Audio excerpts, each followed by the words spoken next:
Hello everyone, welcome to Kriyo academy. मैं हूं आपका अच्छा साथी और आज के इस लेक्चर में हम डिस्कस करेंगे एक मॉक की एनालिसिस करने वाले हैं। हम एक स्टूडेंट का मॉक है ये मेरे पास जो आया है, उनकी रफ कॉपी भी मेरे पास है जो आपको लेफ़्ट साइड में दिख रही है। हम पूरे में देखेंगे कि कहाँ कहाँ कमियाँ हैं, क्या क्या चीज़ चेंज की जा सकती है। वैसे परसेंटाइल इनकी अच्छी है, 80+ परसेंटाइल है। तो सबसे पहले अगर मैं बात करूँ टाइम की, मेन दिक्कत क्या है, इन्होंने न्यूमेरिकल एबिलिटी में टाइम कितना लगाया है, 17 मिनट 43 सेकेंड, और रीजनिंग में 24 मिनट दिए हैं। तो एक चीज़ तो फ़र्क यहीं पे ही आ जाता है कि मैथ में टाइम कम लगाया है इन्होंने और रीजनिंग में लगाया है ज़्यादा।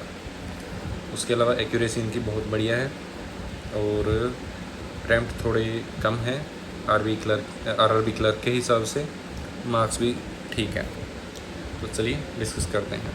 अगर रफ कॉपी की बात करूं तो सबसे पहली गलती जो मेरे को लगी वो है लाइंस वाली कॉपी यूज़ करना। लाइंस वाली मतलब ये लाइनें जिसमें लगी हो। पेपर में आपको पता है कि सीट कैसी मिलती है, बिल्कुल साफ पेज। तो एक चीज़ का आपको चेंज ये करना होगा कि आपको बिल्कुल सफ़ेद जैसे ये पेज होता है ऐसी कॉपी यूज़ करनी होगी, या फिर ऐसे सीट्स यूज़ कर लीजिए।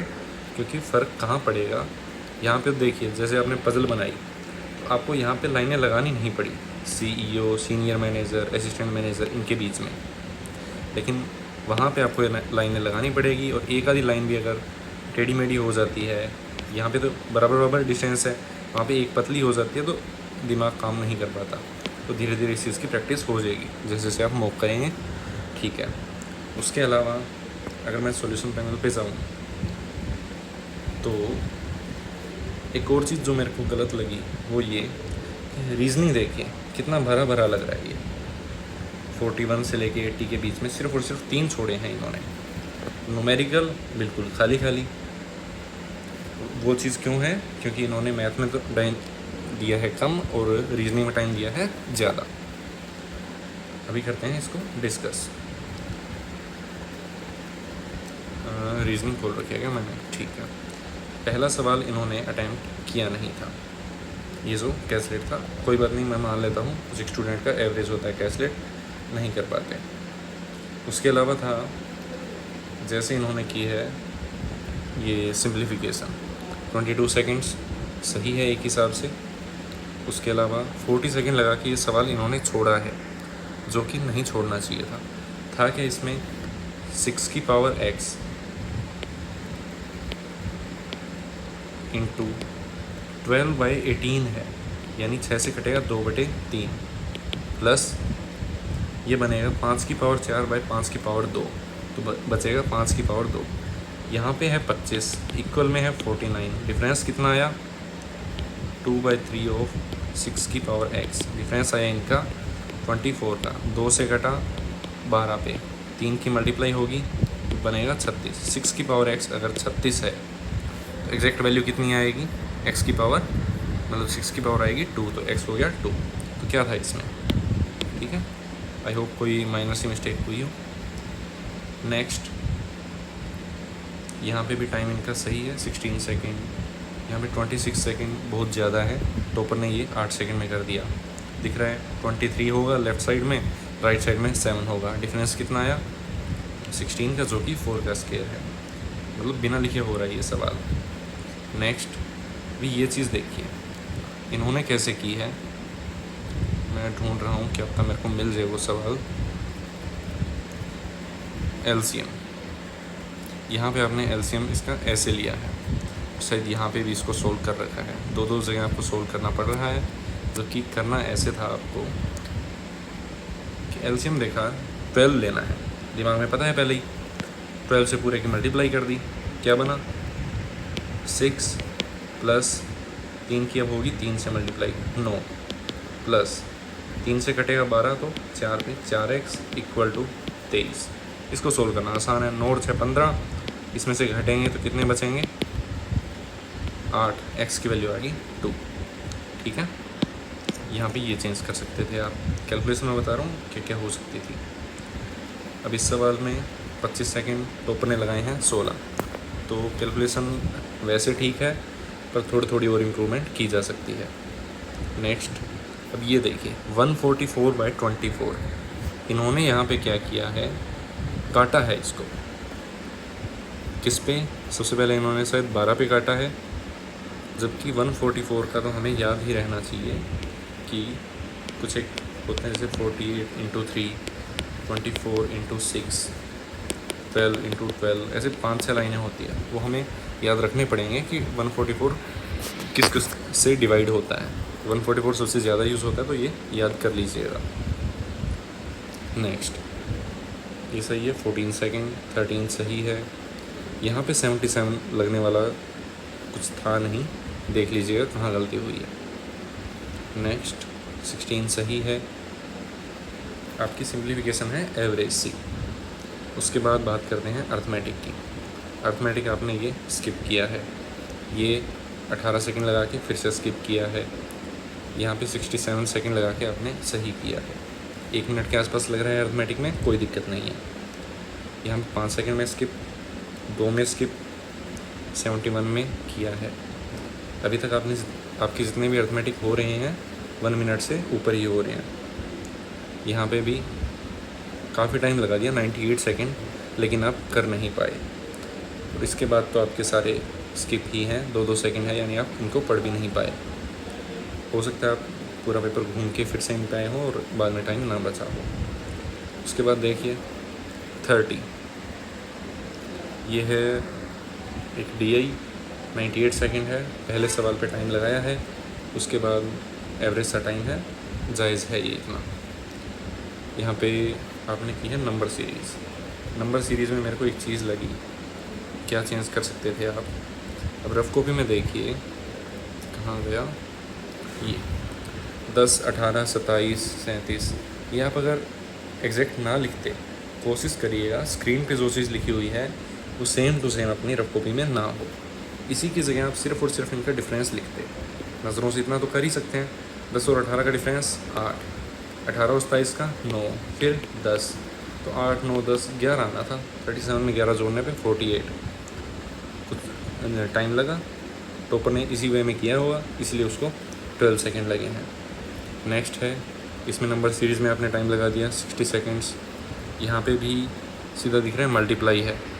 मल्टीप्लाई भी क्या है, 13 से अगर 37 देखूँ तो 13 के 3 गुने में से 2 कम है। 5 से 13 पर अगर देखूँ तो 3 टाइम्स से 2 कम है। तो सभी में यही पैटर्न चल रहा होगा। या फिर डिफरेंस लेके देख लूँगा, डबल डिफरेंस लेके देख लूँगा, ठीक है।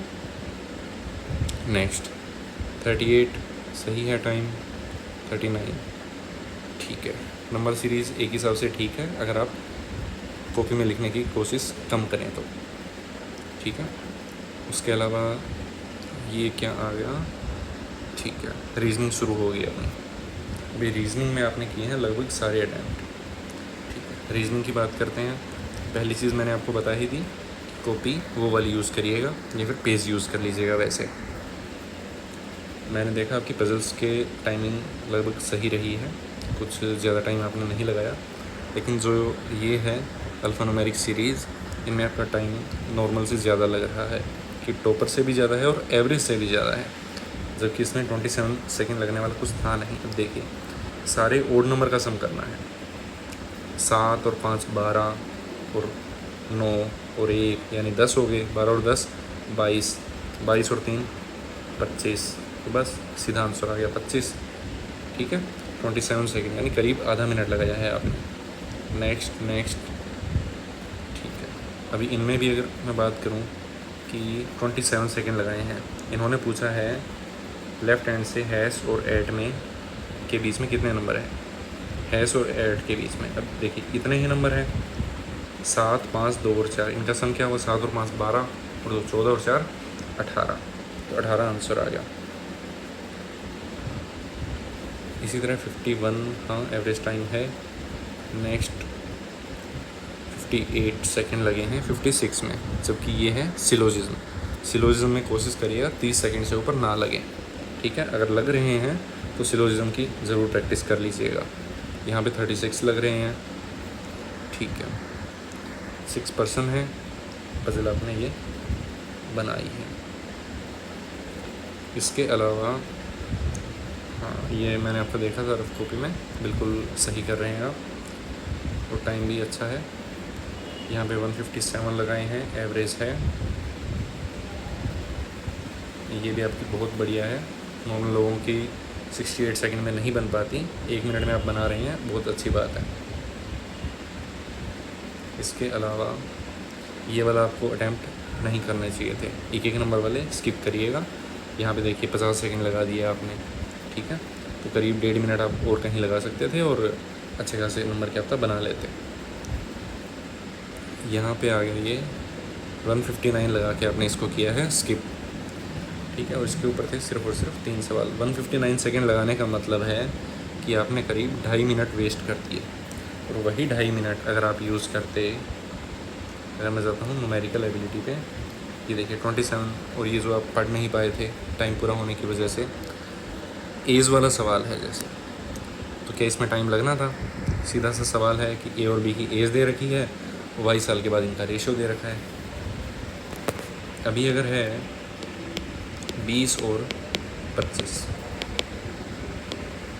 22 साल के बाद ए की एज हो जाएगी 1/8 कम, 12.5% का मतलब है 1/8, यानी ए हो जाएगा 7, बी हो जाएगा 8। बस इन्हीं को सोल्व करना था आपस में कि वाई की क्या वैल्यू आएगी, ठीक है। उसके बाद ये भी है, क्या था, डिस्ट्रीब्यूट करनी है 3 चीज़ें और हर एक के हिस्से इक्वल नंबर ऑफ चीज़ें आए। तो एचसीएफ निकाल लेते, सीधी सी बात है। पता होना चाहिए कि एलसीएम कहाँ निकालना होता है और एचसीएफ कहाँ। और अगर पता ना लगे ऑप्शन देख लीजिए, जो हमें वैल्यू दे रखी है उनसे छोटे अगर ऑप्शन दे रखे हैं तो ऑब्वियसली एचसीएफ ही पूछ रहे होंगे। इनका एचसीएफ निकालते सीधा 12 आता। नेक्स्ट क्वांटिटी वाले आपने नहीं किए, अच्छी बात है। तो अब मान के देखिए थोड़ा बहुत अगर चेंज करते आप तो करीब 5 या 6 नंबर का फ़र्क पड़ता। फिर आप क्या करते, यहाँ पे परसेंटाइल वर्सेस स्कोर दे रखा है। इसमें अगर आके मैं देखूँ, अभी आपका स्कोर है 58.75, अगर 6 नंबर बढ़ा दूँ करीब 64 के आसपास, तो आपकी परसेंटाइल आ जाती है 93, ठीक है। तो 10 नंबर का फ़र्क पड़ जाता, 10 परसेंटाइल का फ़र्क पड़ जाता, किससे? 5-6 नंबर से। और वो 5-6 नंबर इसी वजह से मिल जाते हैं कि आप टाइम थोड़ा मैनेज कर लेते हैं और साथ में जो टाइम वेस्ट किया है आपने पजल पे 2.5 मिनट, वो वहाँ पे वेस्ट ना करते, ठीक है। अभी इतना ही, बाकी रफ कॉपी और देख लेते हैं इसमें क्या कुछ आपने कर रखा है।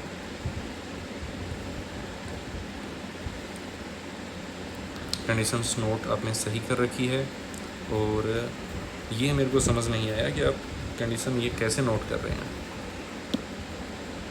कोई आसान तरीका ढूंढिएगा कि ये कैसे किया है आपने। बाकी चलिए देख ही लेते हैं कौन सी पजल उठाई है आपने। अभी, राजी और ऐसे नाम वाली देखते हैं रीजनिंग खोल के।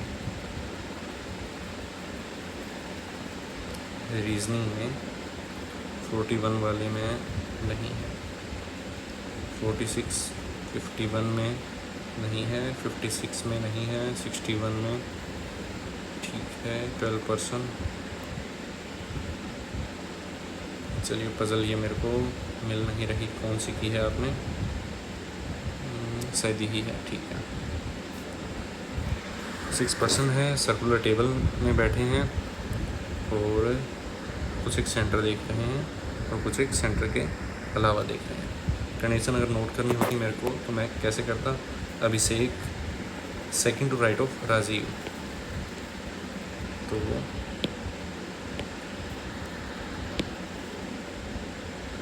अभिषेक राजीव के राइट में सेकंड, राइट में इधर सेकंड हो गया। और इसी तरह अगर आपको कहीं पे भी एटलीस्ट वर्ड यूज़ करना पड़े कि राम और श्याम के बीच में एटलीस्ट 2% बैठे हैं, तो एक जगह मैंने आपका देखा था एटलीस्ट लिख रखा था ऐसे आपने एग्जैक्ट, तो वहाँ पे कोशिश करिएगा राम एटलीस्ट 2 बोला है कि कम से कम 2 तो होंगे, यानी हमेशा 1+ रहेंगे राम और श्याम के बीच में, ऐसे नोट करिएगा। अगर एटलीस्ट सेम चीज़ आप कॉपी में लिख रहे हैं तो फिर स्क्रीन में और आपकी कॉपी में फ़र्क ही क्या रहेगा, ठीक है।